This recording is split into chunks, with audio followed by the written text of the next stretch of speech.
Welcome to NPTEL course on power system protection. We are continuing with current and voltage transformer. In this lecture, we will address current transformer part 2, where we will see the transient performance of current transformer, how to analyze it, and then we will continue with the saturation aspect in current transformer and how does it affect in the output current and also the relay performance. In the last class, we were discussing about the steady state performance of current transformer. In this lecture, we will go for the transient performance of the current transformer. Fault goes through a transient process. If the fault persists for a long period, it settles down to certain fault current, which is also very large amount. Before the fault, the current may be small. So, in this transition period, how the corresponding CT responds to the situation, that is of importance, as the performance of the relay will depend upon that. We see here that during a fault, the corresponding current may be significantly higher and also it may contain decaying DC and so. Further, a CT may be having residual flux in the core, having a magnetic core. This may lead to saturation and also may cause, you can say that significant distortions in the secondary output. In the last class also, through an example, we see that if the Bourdon impedance becomes more, then the corresponding secondary the excitation current requirement I m becomes large and it goes to the saturation region in the BH curve. And once it happens to be saturation, the error becomes significant, as you have seen. And in this saturation, as you know, any transformer, the corresponding output is affected significantly. So, this lecture is to analyze such situation. So, we will consider a CT model like this, what we have seen in the earlier lecture on the steady state power source. The I 1 current is referred to the secondary, the I 2 current which goes to the relay, that is the Bourdon aspect, and we have the magnetizing current the I m component divided into two parts, the core loss component in the resistive path and the flux contribute component, you can say that in the Lm part. Let us consider a situation of the fault. We like to have the transient analysis for the CT performance. The primary current I 1 referred to the secondary, let us be expressed as I maximum cos omega t minus theta minus the exponential term, it is the minus t by t cos theta. Note here this t is the capital T is the time constant of the power system circuit, where we are observing the current. So, the associated current has a time constant capital T, that of the. So, this is system side. Theta corresponds to here the inception angle, and so this you can say that we consider, you can say that t greater than 0 and t less than 0, let us consider for simplicity pre fault current is 0. Now, for this input signal to the CT, what is the corresponding output current of the CT, that is the I 2 which goes into the relay, that matters to us. So, for such an input, we will like to find out the corresponding output in the CT secondary. For this I 1, what is the corresponding I 2? Now, we will take the to analyze this, we will take the Laplace transform of this current I 1. So, I 1 s, we get this I max cos theta s upon s square plus omega square plus t upon 1 plus s t capital T plus I max sin theta omega s square plus omega square. V 2 s, the corresponding voltage here is R c into I c s, all are in parallel. So, R c into R c s, and that equals to consider S m, S L m, I f s, and that equals to I 2 s R b plus S L b. So, these are all three parallel branches. So, therefore, voltage V 2 becomes equals to voltage across any branch. The flux linkage of the core lambda equals to L m into I f L I, and furthermore, in this circuit this I 2 equals to I 1 minus this I m, and but I m equals to I f plus I c. Now, the purpose is to solve the lambda and V 2 from this equation, this V 2 equation and this I 2 equation. To express, you can say that V 2 and lambda in terms of I 1. Note, we also mentioned in the last lecture that I 1 is the system current, the fault current in this case, and so that is the input. So, it is a current source kind of thing for the system, and the I 2 depends upon this. Unlike in a conventional transformer, the corresponding primary current depends upon the load aspect. Here the primary is defined, I 1 is defined, and we have to find out I 2. So, going you can say that in terms of the Laplace domain from this V 2 s and the corresponding V 2 s, you can say that to express, you can say that V 2 s in terms of V 2 in terms of I 1 and lambda in terms of I 1. So, we express lambda as you can say that from this relation R c R b upon R c plus R b 1 upon s plus 1 by tau I 1 s, where tau equals to R c L m plus R b L m R c into R b, and then V 2 s equals to R c R b upon R c plus L b R b s upon s plus 1 by tau I 1 s. Now, if you see this tau depends upon the R c L m, R b L m and R c into R b. Subject to that, the Bourdon resistance which we have considered is having L b equals to 0.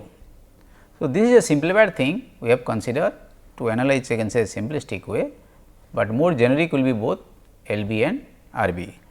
So, what we have considered here that with this set of expressions for the CT this model, and then you can say that with considering only a resistive, you can say that Bourdon, then the corresponding lambda s V 2 s becomes like this, with tau becomes R c L m plus R b L m upon R c L b.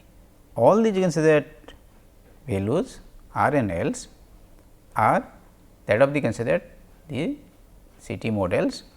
So, this time constant tau depends upon the CT parameters, they are depends upon the CT parameters, and this time constant capital T is that of the system power system side, for which the corresponding is current is the I 1. Now, from this we will like to solve the corresponding lambda and V in terms of time domain, and then we will proceed. So, using the inverse Laplace transform with from those two expressions, we can find lambda and I 1, I 2 and in terms of I 1.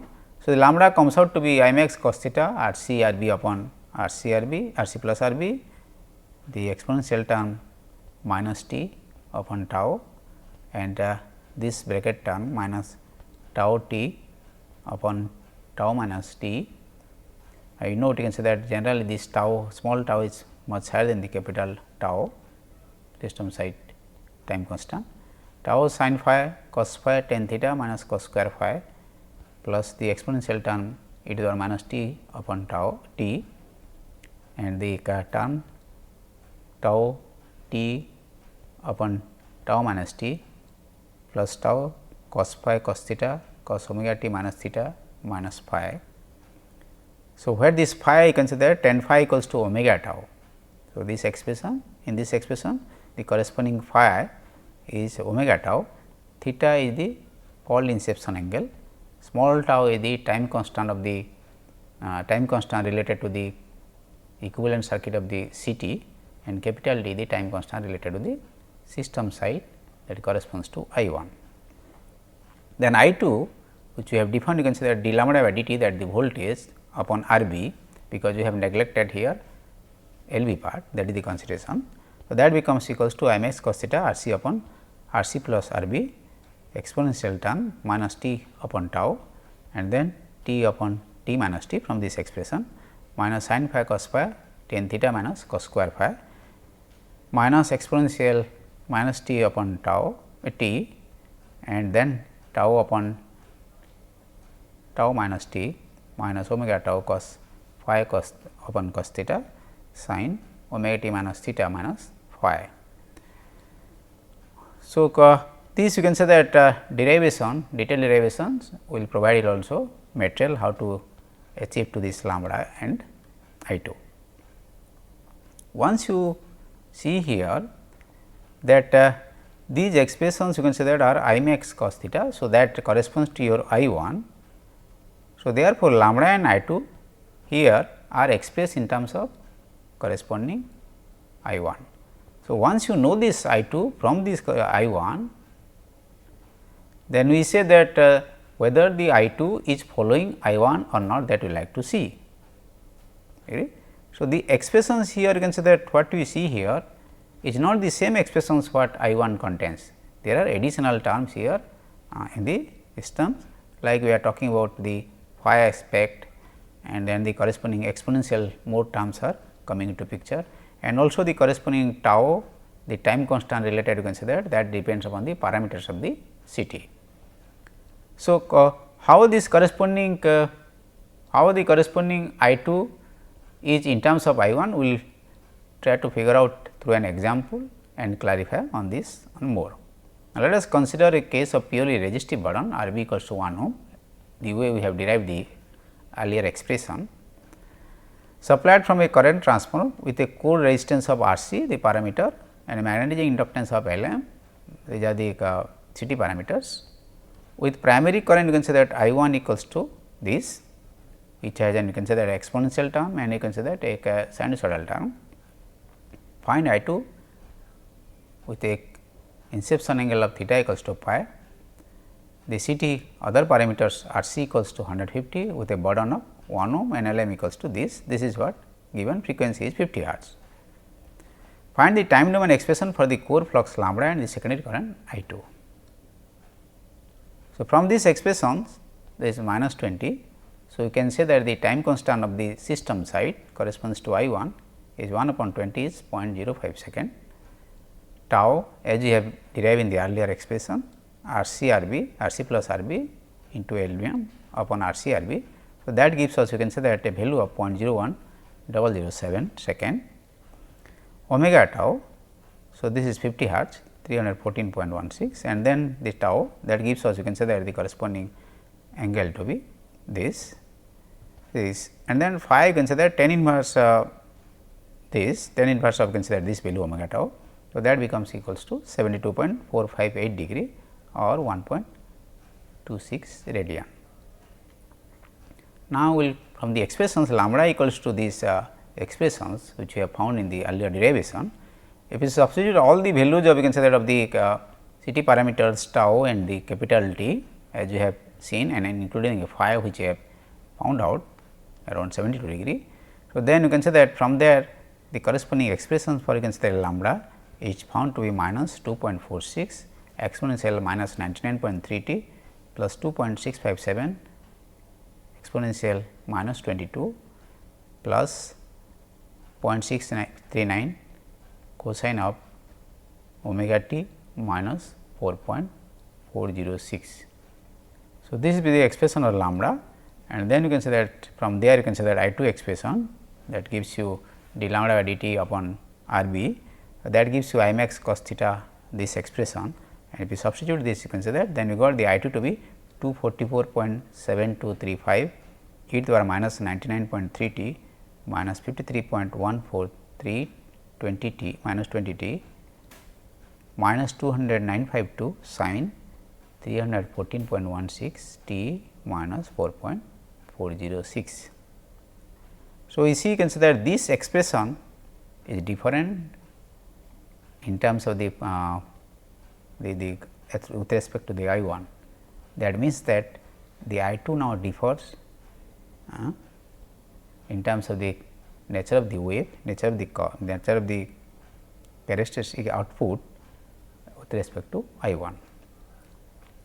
Now, for this case example, if you plot the I 1 and I 2, so then how you can say that looks like, we can say that we like to see. So, now we see here you can say that this is, you can say that the blue curve is the decaying DC current which we have given in the expression for I 1, and now for you can say that the corresponding I 2 you can say that we have to trace it out. This you can say that red one is for the flux linkage lambda, and now let us you can say that for this CT core we have a saturation level for this one that corresponds to that. Beyond that you can say that this CT goes to the saturation. This is from the BH curve of the core. Let us say we assume this for the particular core of the CT. Then what does it mean?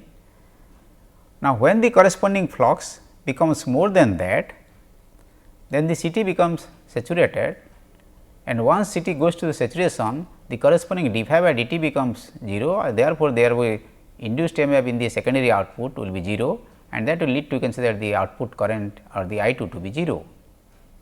Now, let us consider that at this crossing if we see when the flux linkage becomes more, then you can say that the corresponding CT goes to saturation till this point, and therefore, in this region the corresponding CT will be considered having 0 output. So, this is the portion of 0 output. Now, what will happen here? If this you can say that it is I 1, the corresponding CT should follow, you can say that so follow the corresponding I 1, and that is what it is following, and this you can say that the green curve you can say that is the what you found from this I 2 expressions. See here this I 2 expressions is from the expressions is what is found from the earlier example. Now, this on the top of that what we are saying here, if the corresponding core will having this level of saturation, then what is the corresponding actual output of from the CT. So, at this point it goes to the saturation, and therefore, you can say that till this you can say it follow, you can say that to these expressions what we have already obtained, and then you can say that it goes to suddenly this output becomes 0 because of the saturations till the corresponding level of this, and then you can say that it will follow, you can say that again to the I 2 expressions what we have there. And now, you can say that here again you can say it crosses the corresponding this crosses you can say at this point. So, again the output will be 0, and then you can say that till you can say at this point. So, till and then you can say that again the output will be in terms of this. So, what we say here this you can say that the hatched portion you can say that is nothing but the corresponding output from the CT, that is I 2 in actual considering the CT saturation. It will not go to any saturation, then the I 1 will be the expressions for this, then I 2 will be the corresponding green line. But with saturation level of this dotted line, then the corresponding you can say that the ports I 2 actual output from the CT will be the hatched portion only. So, that means that you can say that with saturation consideration what we see that the primary current, the secondary current which we see from this plot, that this secondary current of the CT may not represent the primary current faithfully, and this is due to mostly due to saturation. when the burden is inductive, this is you can say that burden you have considered is resistives. When the burden is inductive, the expressions of I 2 and lambda becomes more complex, and it contains you can say that additional time constant expressions, and but then again you can say that the corresponding distortions on the secondary output is also of significance. Also in the last lecture we see that you can say that the presence of L, similar value of L as compared to the R, RB, LB and RB, if you compare, then LB you can say that leads to you can say that more you can say that error in the system because of the more current IM current as compared to the corresponding same value of RB. Relays which depend upon current are likely to be affected. Relays we consider the corresponding current, because this you can say that H current will be now input to the relay, but actual system current is the blue current. So, the relay decision will be affected in terms of that. So, point is that if there is possibility of such saturation issue in the relay in the CT, then the corresponding protection mechanism must consider while designing the scheme. One point here is that we talk about a BH curve, a simple curve in the first quadrant, but actually the corresponding BH curve will be having the 4 quadrants, you can say that like this. We talk about hysteresis loop. So, furthermore, you can say that here it may go to the saturation region depending upon the magnitude of current in the input, that is the primary current, severity of current. So, that is one further aspect. If the current amount will be smaller, you can say that then the corresponding loop will be also smaller and it may not reach to the saturation also. The corresponding core saturation, which significantly affects the relay output, relay current output, as you have seen in the last plot, are being affected by the DC component. If the corresponding things happen to be DC current component, as you know, its saturation will be more prominent. Primary time constant T that you have seen on the expression, the remnant flux in the core, residual flux, short circuit current magnitude, the I 1 magnitude of current I max, CT turns ratio. We have seen you can say that it can have you can say that multi ratio. So, that is why how many turns are being used at it, how many turns are being used at a particular for a particular connection. Magnetic characteristics of the core, the corresponding parameters R C and L M, inductance and resistance of the burden R B and the L B, and the secondary leakage impedance and so. Furthermore, the fall inception time, that is theta we talk about. So, these are the important factors you can say that which govern the saturation level, and that you can say that has an impact on the secondary current in the CT, which goes to the relay. Now, as a mitigation strategy, we can say that we can classify a CT in terms of this remanence flux, that is the core material and the associated magnetic circuit. So, 3 class you can have 3 types of CT in that sense to overcome the issue of saturation, and so more saturations, more problem to the relay decision, and so higher remanence CT. In this case, there is no limit to the remnant flux, left it to free, and the magnetic core does not have any air gap or so. The remnant flux can be as high as 80% of the saturation flux. So, that is what the situation. The second category, low remanence CT, this type the specified limit for the remnant flux, and there is a small air gap in the arrangement of the magnetic core arrangement, and the air gap is introduced to reduce the considered remnant flux, and the remnant flux is limited to below 10% of the saturation flux. No you can say that remains in the CT. So, this as you can say that large air gap, and the almost you can say that the corresponding the remnants flux is reduced you can say that to negligible value. Now, this it reduces the influence of the DC component, because it only operates in the linear region. So, there will be no saturation perspective. So, therefore, influence of the DC current also you can say that will be negligible, or there will be no influence on that, but the air gap decreases the measuring accuracy.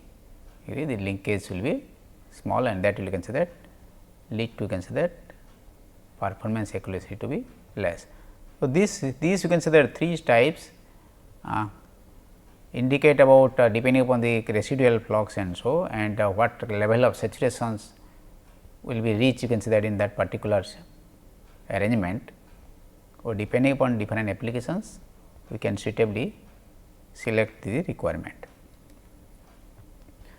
Another situation we see that in the last class also we talk about the boron. The boron impedance you can say is an important factor, and that boron you can say nothing but the lead impedance plus the corresponding resistance and other equipment connected in the secondary of the CT.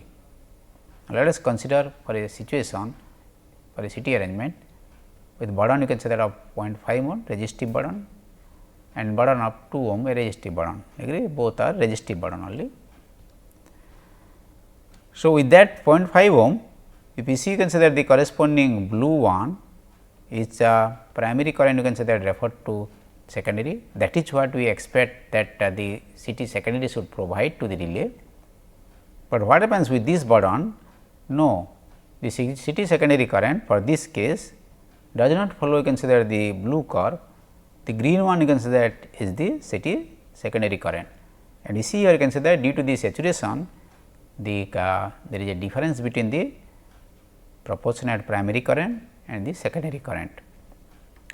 Now, if the boron you can say that is 2 ohm RB, then you see you can say that the corresponding saturation will be more prominent, more significant, and that you can say that is a more problematic case in the second case. So, what we consider that we conclude from these two plots is that RB results in more and more saturations with higher value. So, in an arrangement this RB is in the connectivity lead you can say that impedance, and the corresponding you can say that the impedance of the relays and other accessories connected to the secondary of the CT. So, in a you can say that substation, can you control that, can you reduce that, then accordingly you can say that the CT saturation can be also reduced in a particular application. Now, let us you can say that how the corresponding saturation affects the relay performance, that we like to have a look. So, this is a case of current without saturation, CT secondary current. With saturation, the current happens to be the red curve. Now, this is applied to an overcurrent relay. We know overcurrent relay takes only the current signal. So, the secondary current of the CT will be input to the relay. So, what is expected that this secondary current from there the relay will be able to consider adjust the corresponding primary current of the system. So, simply in a numerical relay if you multiply the CT ratio you can get the primary current. But now, what happens that these expected you can say that current which is without you can say that there is no saturation, means we say that this has faithfully almost represent the corresponding primary current, but with saturation you can say that the corresponding current is distorted significantly. So, what we see that the RMS value of current, fundamental current, which will be the input to the overcurrent relay decision process. So, as compared to without saturation, when you go to the saturation, this second case, then the RMS current will be is being drastically reduced. So, if we consider an IDMT characteristic relay as an application, so this you can say that current corresponds to this I 2 unsaturated, which is having larger magnitude, then the corresponding decision time is T 1. Now, with this you can say that the RMS value is drastically reduced as compared to this. So, that gives to I 2 saturated, then the time requirement will be significantly high. So, this means that the decision time will be delayed unnecessarily, even though the current magnitude is of a very high value. So, it means that to overcurrent relay, it may lead to coordination problem depending upon situation, and it will be a delayed decision. Saturation will lead to delayed decision. Furthermore, if the saturation will be too deeper, then there may be a case arising that relay may not find the corresponding RMS value to be significant greater than the peak of current, and the relay may not able to detect, you consider the fault also, or it will be too delayed, you consider to trip the circuit, where the backup protection may be acting considered before that, if that arrangement has no issue of saturation and so. So, this result example depicts that saturation has significant impact on the relay decision. So, the decision process, the protection scheme process should address this if such a thing will happen in the system. Another you can say that case on the you see here that if the breaker opens, you can say that in the process of the transient fault current, which is obvious after the command received by from the relay. So, let us consider the corresponding CT, you can say that is following this current, it is following this current, and then you can say that the primary current referred to secondary, and this is the secondary current, and then you can say that the interruption starts and the breaker, you can say that pole opens completely here. So, the breaker is in the primary side of the CT. So, the primary current suddenly vanishes, comes to 0. So, this you can say that sudden change in current in the primary at that time, because the pole opening is very likely at the 0 current and so. So, what we say considered here that the sudden jump in current as observed by the consider the corresponding CT will lead to consider the energy trapped in the considered CT magnetic circuit will you can say that result in you can say that unipolar, you can say that damped you can say current, damped current you can say that in the circuit, and that is called you can say subsequent you can say that transient and so. So, with a large time constant associated with the CT perspective. So, what this you can say that says? This says that even though the primary current is 0, still there is a secondary current in the CT and which is input to the relay. Typically, in case of that breaker failure detection, which uses you can say that which is based on you can say that overcurrent relay, if so, then the decision process will be delayed unnecessarily. Reason, this still you can say that it will see current, and therefore, you can say that it may be delayed fraction of cycle and so. So, to conclude from this you can say that plot, this example is that the subsequent transient because of the breaker opening and so may be considered sometimes may be issue, particularly in case of overcurrent relay based overcurrent principle based breaker failure detection scheme may be delayed by considered some fraction of cycle or so. So, this is the second example we see that how the corresponding secondary current in the CT which goes to consider that it different, it provides a different value in proportionate to consider to the primary current will lead to consider a malfunction of the relay or delayed decision process in the system. So, in overall we see that CT transients response may have saturation effect which distorts the secondary current significantly, and the main source of distortion of the current as compared to the primary is the saturation, and the saturation I can say that is due to numerous reasons. If that happens, so I mean to say that the saturation in the CT core, this may affect the relay performance significantly. Ways to mitigate must be addressed, you can say that in the relay process design process, scheme design process. Some of the ways you can say that is that can you reduce the, you can say that the remnant flux. One way you see, reduce the burden, that also is a one way, and maybe also there is a scope in the relay algorithm also, if you can detect the saturations or you can do any other mechanism to overcome the decision process also. Thank you.